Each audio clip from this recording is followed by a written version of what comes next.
വിദേശ തൊഴിൽ പരിശീലനത്തിനും തൊഴിലവസരങ്ങൾക്കും Little Flower Engineering Institute Kalamassery. പഠിച്ചാൽ ജോലി ഉറപ്പാണ്.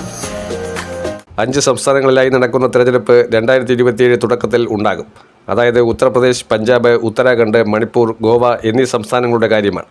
ഇതിൽ BJP ഭരിക്കുന്ന സംസ്ഥാനങ്ങളാണ് ഉത്തർപ്രദേശ് ആയിരുന്നാലും, ഉത്തരാഖണ്ഡ് ആയിരുന്നാലും, മണിപ്പൂർ ആയിരുന്നാലും, ഗോവ ആയിരുന്നാലും.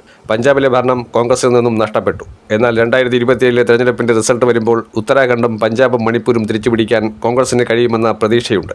മണിപ്പൂരിലെ കാര്യമാണെങ്കിൽ ഇന്നർ മണിപ്പൂരും ഔട്ടർ മണിപ്പൂരും കോൺഗ്രസിൻ്റെ പ്രതിനിധികളാണ്. കോൺഗ്രസ് നേതൃത്വം ആഗ്രഹിക്കുന്നത് മണിപ്പൂരിലെ ഒരു മികച്ച കംബാക്ക് നടത്തുമ്പോൾ വടക്കിഴക്കൻ പ്രവിശ്യയിലെ BJPയുടെ സമ്പൂർണ്ണമായ ആധിപത്യത്തിന് മങ്ങലേൽപ്പിക്കാൻ കഴിയുമെന്ന പ്രതീക്ഷയുണ്ട്. എന്നാൽ ഗോവ പോലെ ഒരു സംസ്ഥാനത്ത് കേവല ഭൂരിപക്ഷം കൊണ്ട് മാത്രമല്ല, വലിയ കള്ളക്കളികളിലൂടെ കോൺഗ്രസിനെ അധികാരത്തിൽ നിന്ന് മാറ്റി നിർത്താൻ BJP ഏറെക്കാലമായി ശ്രമിച്ചുകൊണ്ടിരിക്കുകയാണ്. BJP നേതൃത്വത്തെ സംബന്ധിച്ചിടത്തോളം ഇപ്പോൾ കേന്ദ്രത്തിൽ അവർക്ക് പ്രതികൂലമായ സാഹചര്യങ്ങൾ സൃഷ്ടിക്കപ്പെടുകയാണ്. 2 കാര്യങ്ങളാണ്.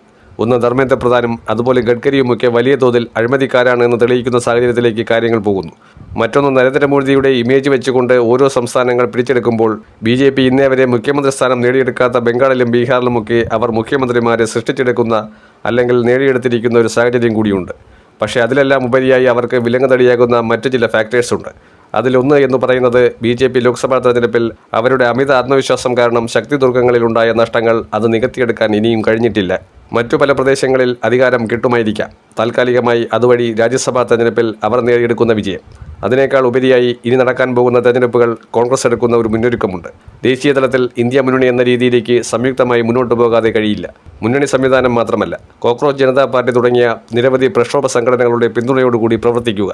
ഈ രാജ്യത്തെ ജുഡീഷ്യറിയും അതുപോലെ തന്നെ ഈ രാജ്യത്തിൻ്റെ ഭരണഘടനാ സംവിധാനവും അപകടത്തിലാകുന്ന വിധത്തിലാണ് BJP കാര്യമായി കയ്യേറ്റം നടത്തിയിരിക്കുന്നത് എന്ന് ജനങ്ങളെ ബോധിപ്പിക്കാൻ തക്കതായിട്ടുള്ള സംഘടനകളുമായി ചേർന്ന് പ്രവർത്തിക്കുക. അത് ഈ തെരഞ്ഞെടുപ്പിൽ നല്ലപോലെ പ്രതിഫലിക്കുമെന്നത് ഉറപ്പാണ്.